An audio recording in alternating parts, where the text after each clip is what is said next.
Hi, everybody. Thank you so much for coming to this. Some of you may know, this is called the Additional Revenue Opportunities. Okay, and my name's Ali Beheshti. I'm the CEO of Zealie. I used to actually be the former CEO of a treatment center myself. Someone's waving now. Okay. And my background is, I have a law degree. So my understanding of a lot of patient benefits are from that angle, from a legal perspective. So I consider myself, but nobody else does, a behavioral health billing expert. So these guys here, I'm so happy they joined me. I'm going to do more formal introductions of them later and really, praise them. But for now, thank you guys for being here, and thank you all for being here as well. So today we're just going to talk about two specific things. First, we're going to talk about how to get unpaid claims to pay, right? I'm sure that's a problem for a lot of people. And then how to get underpaid, claims to pay more, okay? So those are the two topics. First, we'll cover how to get unpaid claims to pay. Peter will give us a little, first world perspective of how he experienced that. And then Chris and Chad will help out with the how to get paid claims to pay more portion of it. So let's start with how to get unpaid claims to pay. So a lot of people don't realize, so lot of you, I'm sure, have experienced claims that get denied, okay? And you don't know why. There's a million different reasons. Most of them bogus, okay? I think most of you have realized a lot of claims denials are incorrect, okay? Now, you have to ask yourself, what is my recourse? What can I do when a claim is either denied or now what we're seeing more often is claims that simply will not process. It's kind of a tactic because payers know if they deny a claim, you have recourse. There's steps, a process. You say, okay, it's denied, I appeal to the next level, the following level, so on and so forth. And there's a structure to that. Now, something we're seeing quite more often than we used to, and it's a new tactic, is they simply don't process the claim, right? So you call on it, they say one thing, and you call again, they say another thing, you call again, they say another thing, and nothing actually gets resolved, right? But they don't deny the claim, because if they deny the claim, then again, you're in the denial management process, and there's a structure to it, and it's spelled out. You can read it and follow it and fill out the forms and appeal and so on and so forth. So that's what we're seeing more and more of. And so we decided, what are the mechanisms that can help us, right? So the first thing, there's always the payer level disputes, okay? They all have dispute mechanisms. There's always a dispute resolution department ish, I'll call it that, because they're not really that useful at first. Most of the time you file a dispute, they don't get back to you, they have a million reasons why they can't help you, this, that, or they just ignore you, right? That's a new tactic. And it feels intentional because it is intentional, if you're wondering why it feels that way. It is. It's a methodology. So anyway, so you file those payer disputes, but you have other avenues. You have rights, especially if you're in California, you have certain rights, right? So it falls into two buckets, okay? There's the bucket where they're self-insured policies, which are governed, employer-based, which most policies are. They're actually governed by the Department of Labor, okay? So the Department of Labor is actually there to help you. I know, dealing with government entities can sound daunting, but I can tell you they're very responsive, okay? And then on the state level, in California, it's the CDI, California Department of Insurance. In other states, it's normally just called the DOI with the state's name, like North Carolina, DOI, whatever. They are shockingly very helpful and useful, okay? So, for example, in the state of California, if you contact the CDI, okay, and it's a non-ERISA based policy. So ERISA means, again, employer-based policy. The CDI will immediately help you, okay? And I don't mean like you'll email them and they will wait 2 weeks and get back to you and they're not, they will reach out to the payer pretty quickly on your behalf, okay, as long as you file properly. There's a methodology. They will contact them on your behalf, and even if they don't, you actually don't need them to, and Peter can speak to this in a moment. You can simply take the complaints you filed and forward them. And this is when, remember I said they're practically useless, the payers' dispute mechanisms? Well, at first they are. Once you get the state or the federal government, right, the Department of Labor or the California Department of Insurance or whatever state, I should mention this, the reason I say whatever state, it's not actually the state you're in, okay, where the treatment is being done. It's the state the policy came from. So for example, Blue Cross Blue Shield, and this is applicable only to Anthem Blue Cross Blue Shield because they're state specific, okay? So for example, if it's a Blue Cross Blue Shield of North Carolina, I'm not filing with the CDI, right, a complaint. I'm filing with North Carolina. North Carolina is reaching out to the payer, okay? Because the payer is in North Carolina, okay? That's where the policy's from. So it's state specific, I should mention that, okay? So it's not as easy as just going to the CDI, okay, when you're in California. Now, I can tell you with certain states, it's very quick. In other states, Texas, okay, being one of them, it is not very quick, okay? So if any of you are in Texas, I should mention they are the hardest state to work with, okay, when it comes to these things. However, okay, I like how they're laughing. They're like, great, of course, he said Texas, of all the states, yeah. So, so you're familiar with Texas. So in the state of Texas, though, even if they don't respond, okay, this is what I was where I'm getting at. You don't even need them to reach out to the payer. You can take what you filed with the payer and show it to them and say, listen, enough is enough. Look, we have now filed with the state. We have now filed with the Department of Labor, whatever it is. Magically, all those issues that they said that was wrong here and wrong there and they all magically disappear, okay? And then all of a sudden your claim started adjudicating and you're like, what was that thing you said about the issue with the claim? It all just goes away. So you definitely have rights, okay? And you have people that are on your side, okay? That they want to, when you contact these people, they want to help you, especially at the Department of Labor, okay? It's almost like they're sitting there with nothing to do, waiting for you to call. Because I've had discussions with them, and it feels like they just want to chat. They'll stay on the phone with you way longer than necessary, okay? Or they'll send you really long emails when you sent them like 2 sentences, okay? So they are very helpful. So the Department of Labor, one major issue though I should talk about with the Department of Labor is they have a hard time, and I think Christopher, you're probably familiar with this, with the dealing with the providers. They're so used to dealing with the members and employers because that's why they're the Department of Labor. They govern employer-based policies. So sometimes, okay, you might need the employer to get involved because employer groups, by the way, that's another group I didn't put on this, right, is employer groups. There's no formal process with employer groups, but employer groups can put a lot of pressure, especially if it's a large employer, okay, on the administrator of their policy, especially if it's self-funded. So you call Apple because an Apple policy is not paying. Apple calls them. That's one of their key, right, clients. So things are gonna move forward for you on that behalf, right? So they don't have a formal dispute process, so I'm not gonna get into it, right? But that is another way, right? Through the employer. The employer could help you file a Department of Labor complaint as well, right? So there's a lot of avenues here. There's a lot of people on your side, and it's because they're protecting the patient, okay? They're not on your side. Let me rephrase. They're on the patient's side. It just so happens you and the patient are on the same side, okay? Because the theory is if the insurance company doesn't pay, the patient has to pay. And then now they're screwing over the patient, right? Not you, but the patient, right? And that's who they're there to protect, especially the Department of Labor, because they're protecting the patients of employer groups, right? The members of employer groups. So in fact, in that situation, you're actually stepping into the role of the patient, right? Because you're an advocate for them in that scenario. So that's a way to view it. You have a lot of clout that maybe you're not taking advantage of, right?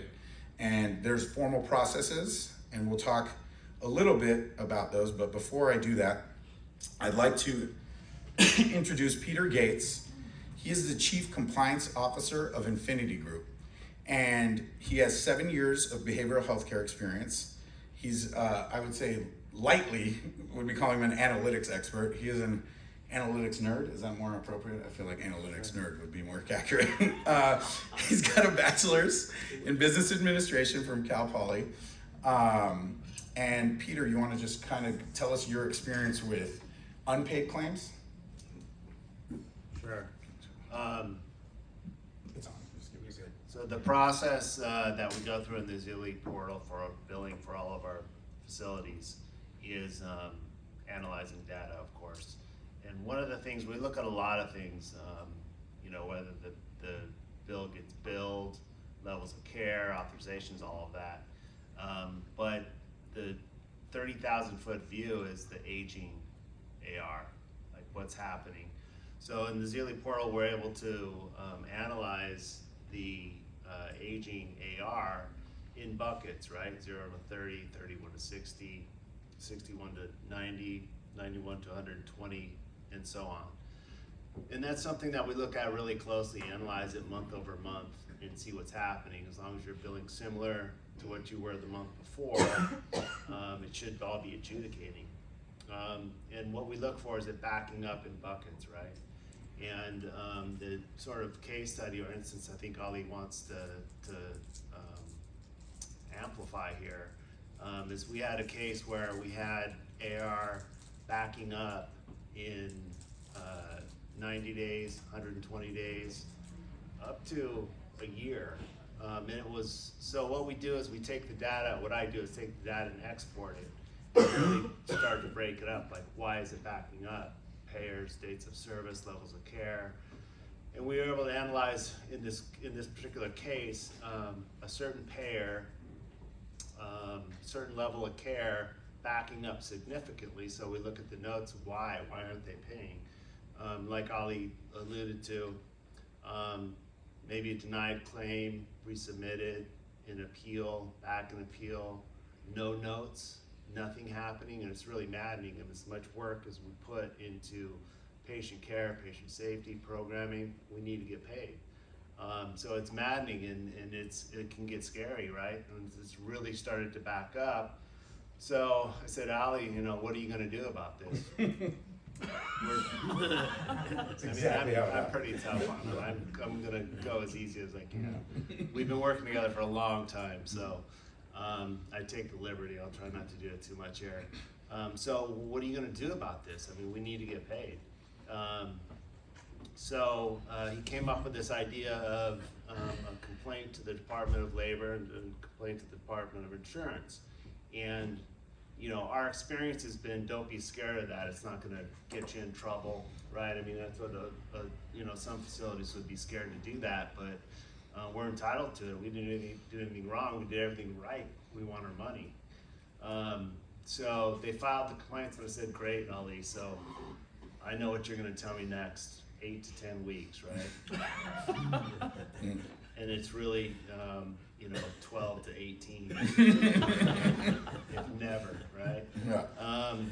So, we track and analyze all ways to Sunday on our analytics and our billing, and it started paying. And I said, hey, it started paying, and then Ollie takes a lot of credit, which is great. Fantastic, he can have it, we're getting our money. Yeah. It's fantastic, take all the credit. But it started paying like within 2 weeks. And in this particular, I'm used to otherwise. And it all paid, like almost all of it paid. And so what they'd done is we didn't have to wait for it to go through the Department of Insurance and the Department of Labor.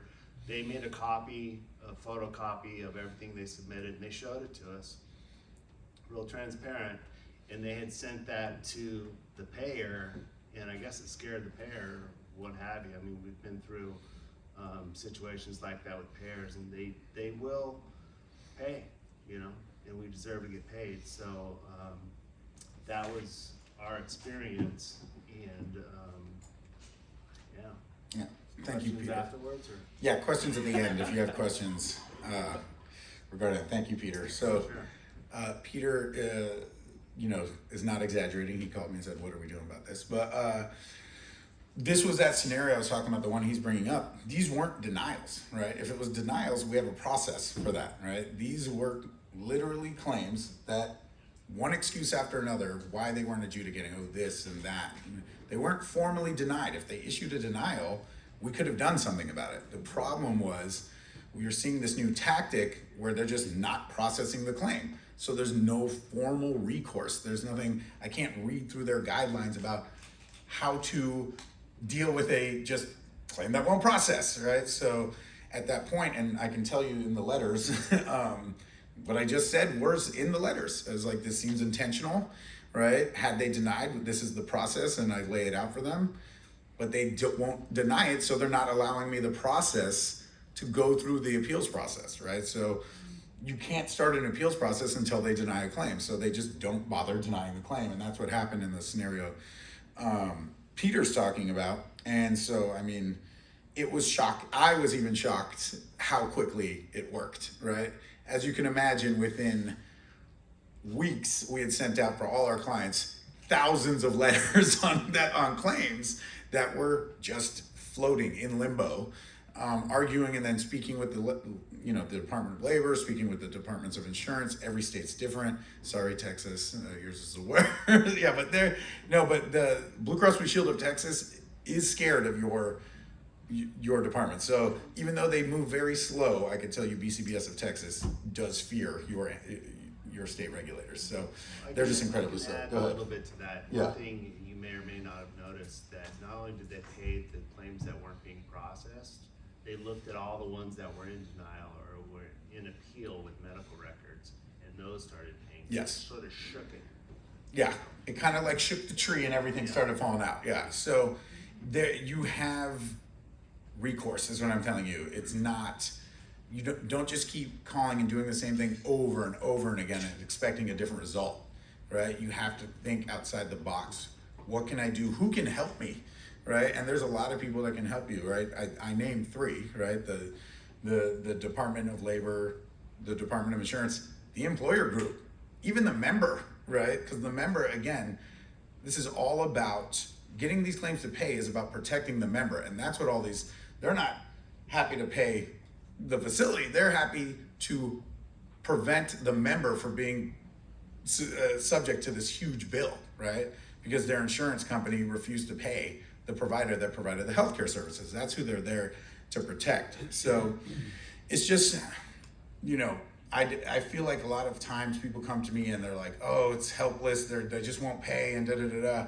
I'm like, well, what did you do? And they're like, well, I've called the insurance company hundreds of times, right? And it's like, I get it, that's great, but you have other people that can help you, right? So just think of that when you're going through the process. There's formal processes. If you ever want, you can, ask me questions here afterwards, email me, any of my staff, they can help as well. Well, I kind of want to add on that because my old Yeah. builder Uh-huh. used to tell me to just call the client. Uh-huh. Call the client, have the client call the insurance company. Mm. And like, that doesn't work, Mm. And we've processed a lot of money, this way. There was at least 500,000 just being held up, Mm. in actual Payments. not just claims. Mhm. We've received 98%. Mhm.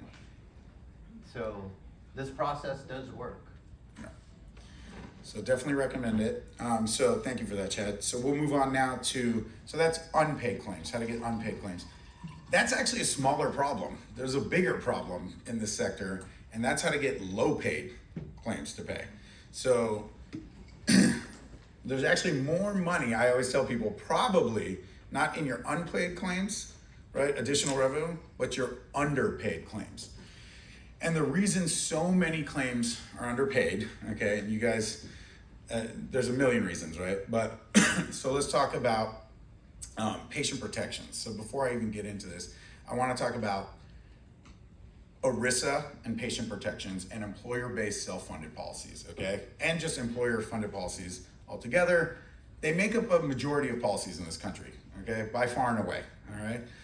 Exchange policies can't even get close, okay? Most people are insured by either their employer or by a relative's employer, like a parent or a spouse, right? That's how most people have health insurance in this country. And when an employer buys health insurance for their employees, okay, especially if it's a self-funded policy, the third-party administrator who's selling them the policy, it could be Cigna, it could be whatever, United, whatever. The packages they're selling to the employers have provisions in them to protect the employees from being balance billed, okay? So, for example, let's say you're an out-of-network provider and a guy walks in your door and he's got a PPO policy, okay?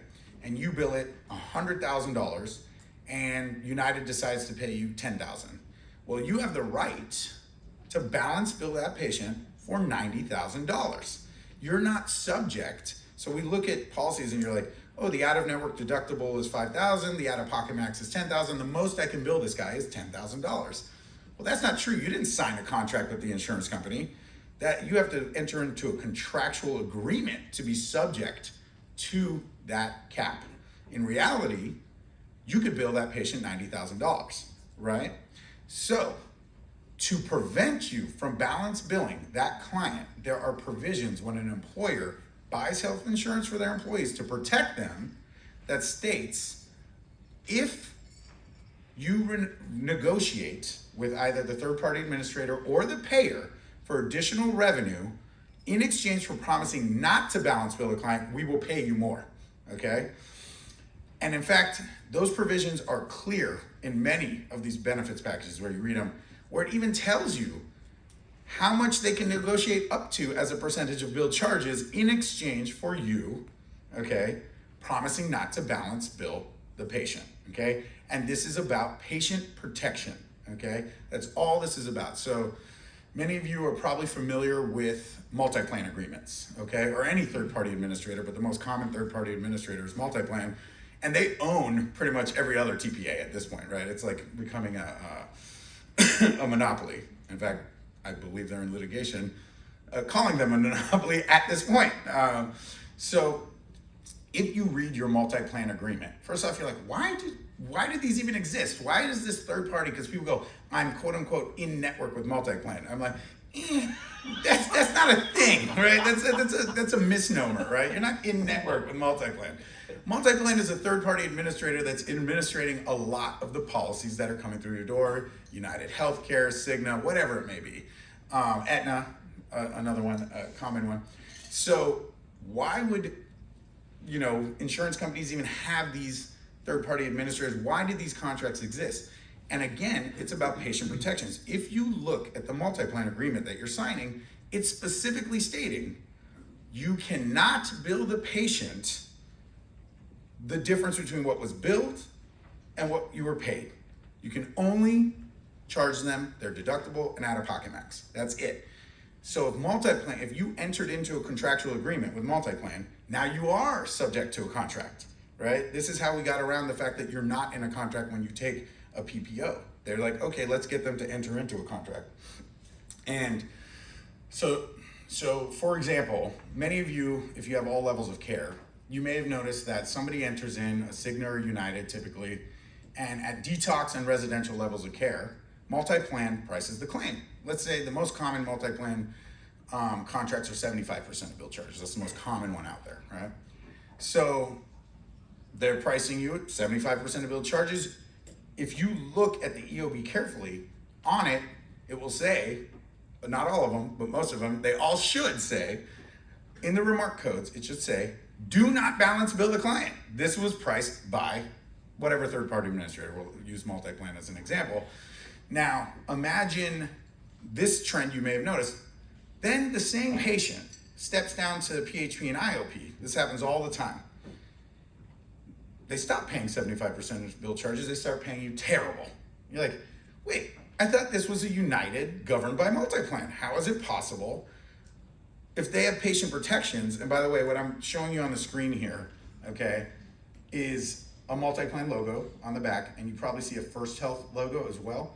If you look real carefully in tiny letters right above it, there are the words shared savings, okay? Shared savings is those patient protections I was talking about. It's right there on the card. You go, oh, this guy's got patient protection. It says right here on the back of his card, right? That's one, that's one term for it. There's also patient advocacy, also known as facility charge review. That's what Aetna calls it. A lot of people, there's a third-party administrator that, called GCS that works with Aetna quite a bit,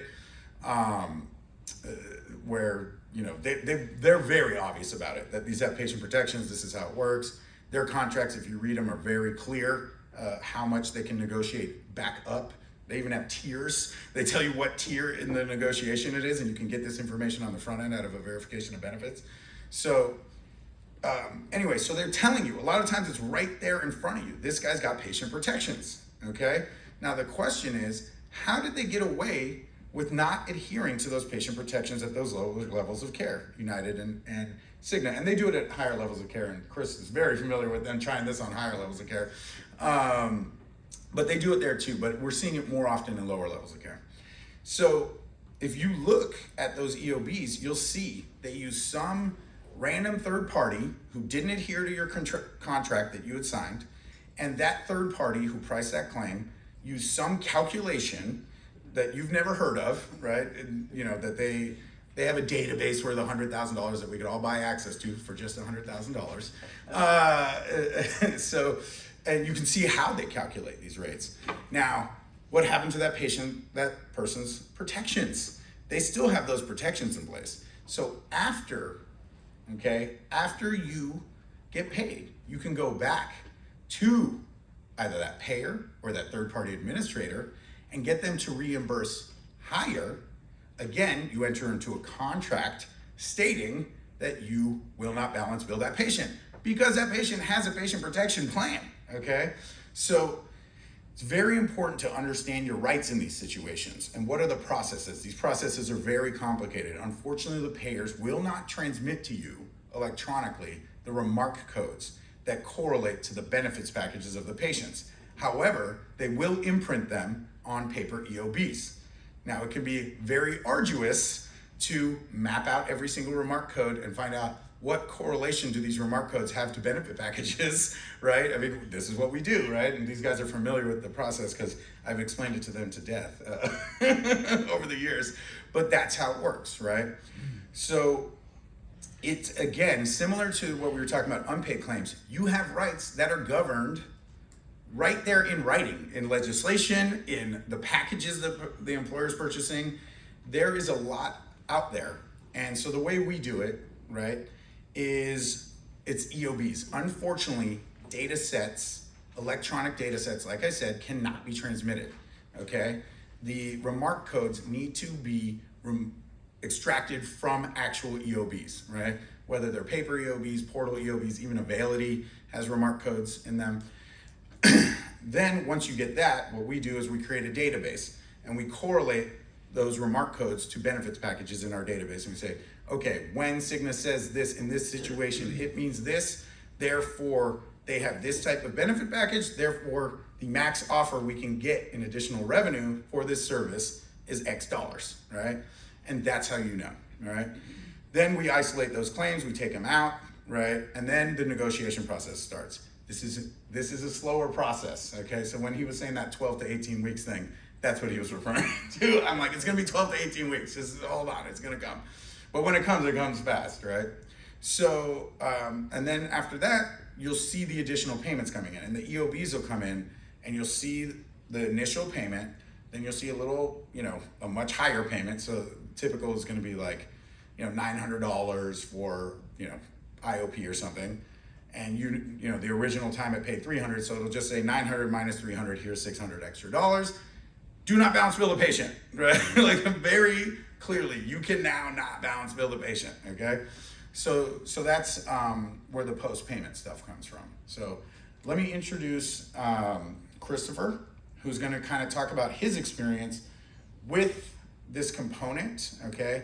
Chris's background right now, he is the chief financial officer of APN Lodge. I don't know if you're familiar with it.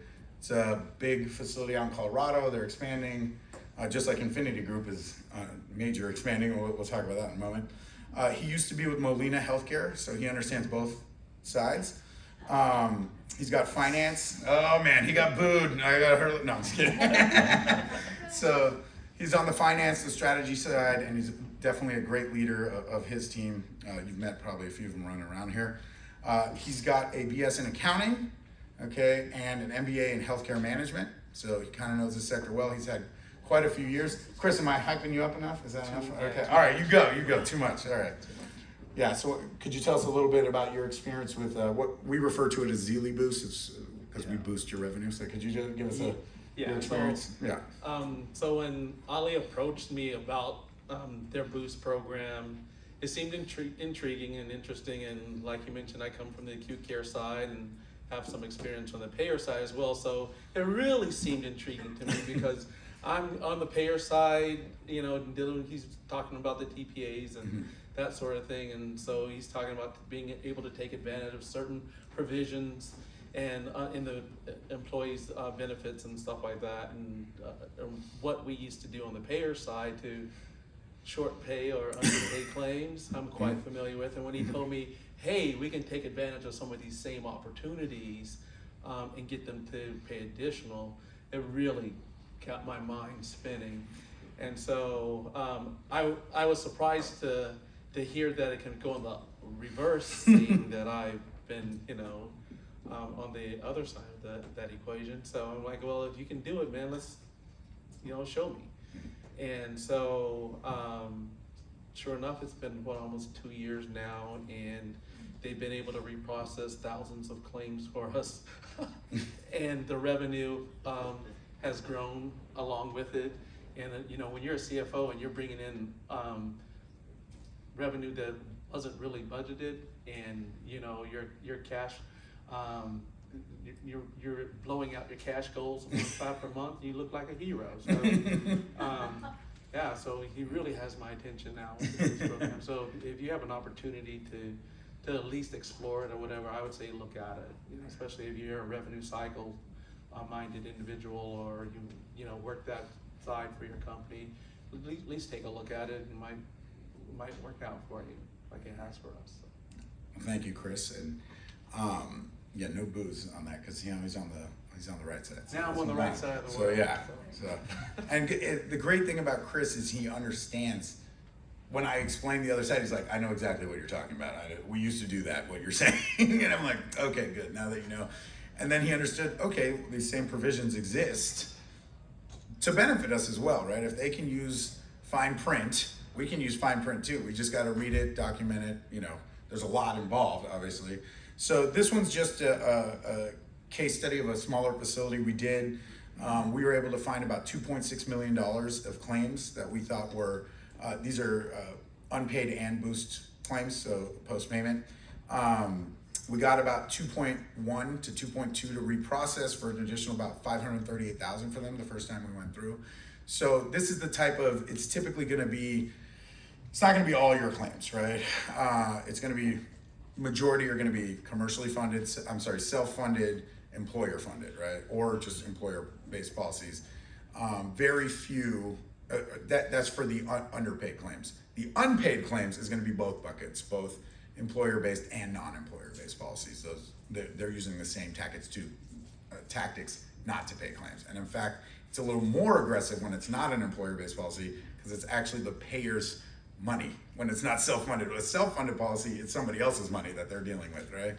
So, and before I get to Chad, I just want to explain why, because a lot of people today ask me, why does multi-plan even exist? Why does this third-party administrator exist? What is the deal? And how are they making money, okay? So when I explain this to people, and a few people today, they got upset. You may also get upset right now when I explain the math behind it, okay? So let's say you submit a claim for $3,000, okay? And the payer sends it out to a TPA. The TPA pays you $300, okay? So quote unquote, that third party administrator, let's just say multi-plan because they're the biggest, saved the payer $2,700. That's what they claim to the payer. I just saved you $2,700. They get paid on how much they save. They get paid 35% of how much they saved. Okay? So if I saved you $2,700, the payer pays me, Mr. Third Party Administrator, $945. So you provided the service and you got paid $300. They did nothing other than screw you, and they got paid $945 for the service you provided. That's how messed up the system is, right? That is also, though, how you can renegotiate. They'll still get their cut. It's just gonna be a lot smaller. They'll pay you more.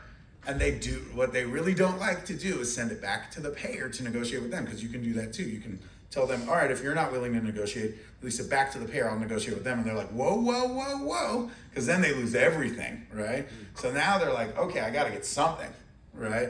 So then you go, all right, I know what your max offer is on this plan. I've mapped this benefit a million times, you know what I mean?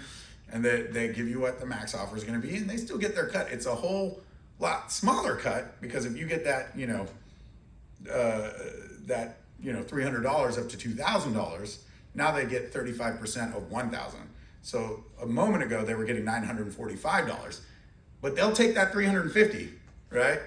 You'll get your $2,000, they'll take their $350, and they'll move on, right?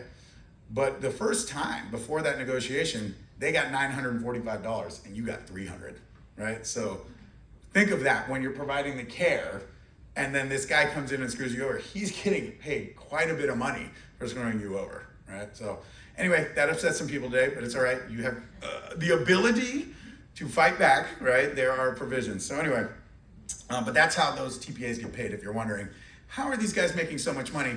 They're taking 35% of your money that should have been paid to you and taking it for themselves and paying you quite significantly less. So anyway, for another person who's going to kind of, tell you a little bit more about that. But before I talk about Chad, who's the CEO of Infinity Group, let me just tell you a little bit about Infinity Group. Infinity Group is a series of facilities. Chad is the CEO, and it's a management company, and they're growing, and they've become very successful in the space. What have you been in the space now, Chad? More than 20 years? 21. 21 years. So Chad's a veteran in this space, and they've recently begun growing quite a bit. They brought on, Peter Pillars, and now we've got, what else we got? We got Serene, behavioral health, mental health. Yeah. So they've started the mental health track. Veterans track, which is amazing. They're helping a lot of vets. And then Howard Lodge, right, is the other one. And then recently you added a new facility here. Which one we got? What's the name of the new facility? Peter or Chad? Ken Zealie Communities. Ken Zealie. So that's out here, I believe, right? Ken Zealie. Palm Springs. Palm Springs. So quite close. So that's another one of their recent acquisitions. So they're growing, and they're very data driven, both with Peter as well as Chad. And Chris, I mean, he's on he's a CFO, he better be, right? Yeah. And just a little bit about APN and Chris. APN, and I was telling these guys this yesterday, they came to me, and when they were first opening, they're like, we're gonna do this huge stuff. We're getting this big, the most gorgeous hotel you've ever seen in Vail, Colorado, and it's gonna be a huge hit. And I'm like, all right, we'll see how it goes, right?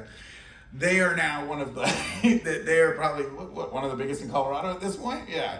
And that was only 2 years ago. 2 years. So they've managed to really scale that business. So both these guys are on the growth mode, and I hope I was a part of that for both you guys. Yeah. I'm not gonna put Ali out there a little bit. I remember when we first started, and I called Ali and asked if I could be, because we have our bi-weekly meetings, or now it's monthly, or what have you, and we're trying to ramp up. And I was telling him once again about our story, what we were trying to do, and he literally told me, he's like, Mr. Brown, I don't know if we have enough time to dedicate to you guys where you are right now. I'm like, oh yeah, that's a challenge. Yeah, my bad. No, No, we took you on. you took care of us. Yeah. So and then they grew. He's like, no, I'm telling you, we're gonna get there, and he was right, and they did. So I'm happy. We took that leap together. Yes, we did. So Chad, he's the head of the Infinity Group, but the Infinity Group is quite new. And as I mentioned, he's been in the industry for 21 years. So originally, the first facility was Hope by the Sea down in San Juan Capistrano, Toronto. And, you know, this was back in the cash pay days, right? And they had to transition when things changed, right, to the insurance and not all of them made it who had to do that transition, but Hope by the Sea did, and now they're expanding and picking up new facilities. And very much on the operations side, that's why they have, you know, the Infinity Group managing so many other facilities. That's kind of Chad's expertise, right? Although he gets in the data, not as much as Peter or Chris, but he still gets in the data. And I think one of your passions right now, and you're doing a great job, is those vets. So that's fantastic. And actually, I think Chris, you guys are entering that sector as well right now. So that's fantastic. Yeah. Go ahead, Chad. Yeah, I'm Chad Carlson. Like Ollie said, I've been doing this for 21 years, and when we started, it was all cash pay. There was no insurance. I kind of like those years better. Not me. I like the I'm gonna have a job. Much less regulated. I don't know. It's just a whole different era. But you know, I'll be honest though. When you talk about the industry as a whole and insurance, you know, we did this to ourselves. You know, we caused this problem during whatever you want to call it, the gold rush, when everybody was coming in and overbilling insurances and billing just insane stuff. And you know, the one of the things that I've learned through my experience is that you know, it's a different. You really have to learn how to navigate this landscape now. It's not like it used to be. You can't just bill insurance and bam, they're gonna pay. That doesn't happen. You know, sometimes it does. But what I found is, well, let me just say this first. I'm gonna back up a tiny bit because I was skeptical of changing billers because Hope has been in a treatment center for 20 years. I had a biller that I'd been with for a long time. I picked up pillars, and I was still skeptical because when I picked up pillars, it wasn't doing great. But as it started doing great, I was like, oh wow, you know, they're actually producing more revenue than Hope by the Sea. So I did. I finally brought Ollie down, and he did a presentation, and I was very impressed with the data, and so was our controller, and he liked the reports, and everything just it was simplified. And I'm not really here, you know, to sell Zealie billing, but You gotta pronounce it first. Zealie. Zealie? Yeah, there you go. Got it. It's a weird name. I know. Yeah. You don't have to tell Where me. did it come from? Do you have time for It was that? zeal. I was like, Zeal? zeal means passionate pursuit of your goals. Okay. Zeal.com was very expensive, so it became Zealie. Not gonna lie, it's a very expensive domain name. So now it's Zealie. Yeah. So he came down and we were impressed. We moved over, and I can tell you within the first year, our revenue increased by 15 to 20%, and that was just billing exactly the same. It was that like other things we were getting paid on things we weren't getting paid on before.